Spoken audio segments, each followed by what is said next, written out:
कुसुम का नमस्ते। कुसुम की कुकिंग में आप सभी का बहुत बहुत स्वागत है। आज मैं आप लोगों के लिए लेकर के आई हूँ चावल के आटे और पालक की मसालेदार रोटी।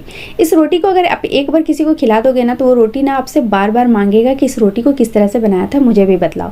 तो चलिए फटाफट से देख लेते हैं इसे बनाना किस तरह से है। तो रोटी बनाने के लिए यहाँ पे मैंने लिया है 2 कटोरी भर करके चावल का आटा, ठीक ना। यहाँ पे ध्यान दीजिएगा, जिस कटोरी से मैंने चावल का आटा यूज़ किया है ना, मैं सेम उसी कटोरी से यहाँ पे आगे का मेजरमेंट भी करूँगी। मैं आपको कटोरी दिखा देती हूँ। ये देखिए, मैं इस तरह का कटोरी यूज़ कर रही हूँ, ठीक। तो मेजरमेंट के लिए आप सेम बर्तन यूज़ करें और इसी तरह से आपको मेजरमेंट करके लेना है। तो चलिए अब हम फटाफट से गैस की तरफ चलते हैं। तो गैस पे ना मैंने एक बड़ी सी कढ़ाई रखी है और इस पे मैं डाल रही हूँ करीब 2.5 कटोरी जैसे पानी, 2 कप और हाफ, ठीक ना। यहाँ पे हम पानी यूज़ करेंगे। पानी डालने के बाद ना आप यहाँ पे डाल दीजिए अपने टेस्ट के हिसाब से नमक। 1/2 चम्मच आप डाल दीजिए यहाँ पे मिर्ची पाउडर। अगर आप मिर्ची पाउडर थोड़ा ज़्यादा यूज़ करना चाहते हो तो कर सकते हो। 1 से 1.5 चम्मच अब हम यहाँ पे डालेंगे घी। घी की जगह में आप रिफाइन ऑयल भी यूज़ कर सकते हैं, ठीक ना। और अगर आपको इसमें और भी मसाले ऐड करने हैं तो आप कर सकते हो। अब हम इसमें डालेंगे करीब 1 से 1.5 कप पालक, ठीक ना। और पालक को बिल्कुल अच्छी तरह से धो करके साफ़ करके बारीक कट कर लीजिएगा। पालक को डालने के बाद ना पालक को बिल्कुल अच्छी तरह से आप मिक्स कीजिए और यहाँ पे वेट कीजिए जब तक पानी में एकदम अच्छी तरह से उबाल नहीं आ जाता है। तो जब पानी में इस तरह से उबाल आना स्टार्ट हो जाएगा ना तो फिर हम इसमें अपने चावल का आटा यूज़ करेंगे। और चावल का आटा डालिए और इसे अच्छी तरह से मिक्स कीजिए। एक ही साथ सारा आटा आपको यहाँ पे यूज़ नहीं करना है।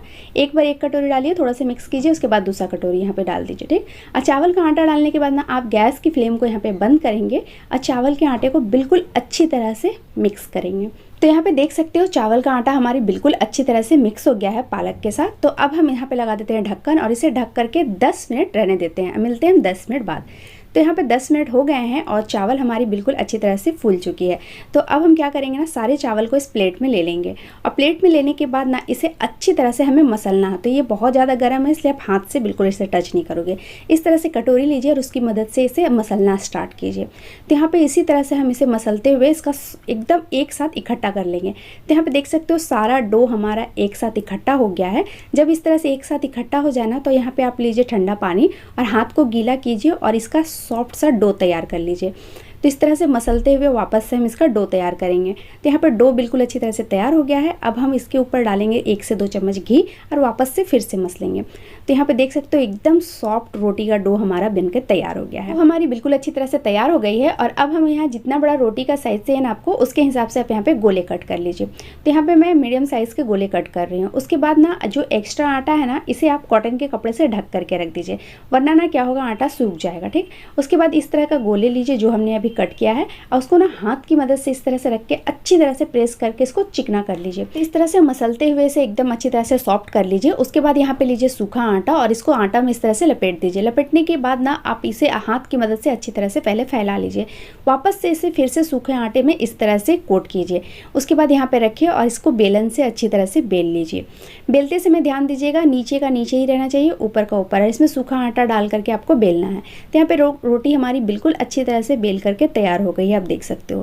तो चलिए अब फटाफट से हम इसे सेक लेते हैं। तो गैस पे मैंने तावा पहले से ही रख दिया था गर्म होने के लिए और ये बहुत अच्छी तरह से गर्म हो चुकी है। तो अब हम इसमें डाल देते हैं अपनी रोटी और रोटी को डालते साथ ना आप एक बार इसे जरूर घुमा लीजिए, देखिए कहीं रोटी तावे पे चिपक तो नहीं रही है।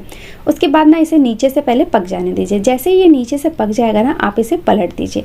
पलटने के बाद वापस से आप इसे हाथ से थोड़ा सा घुमा करके देखिए कि रोटी वापस से चिपक तो नहीं रहा है। उसके बाद ना इसे अच्छी तरह से फिर से पक जाने दीजिए। रोटी को सिर्फ आपको 2 ही टाइम पलटना है, ठीक ना, उससे ज़्यादा नहीं पलटना है।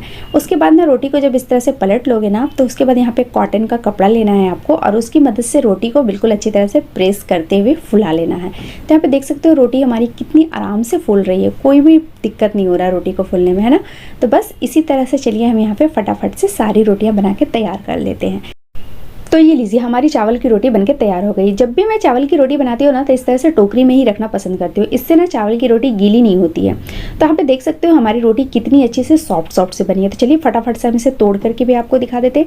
ये लीजिए, ये हमारी रोटी देख रहे हो कितनी अच्छे से परत की परत निकल रही है इसमें। तो ये इसी तरह से आप भी रोटी बना सकते हो चावल की, बहुत अच्छी लगती है।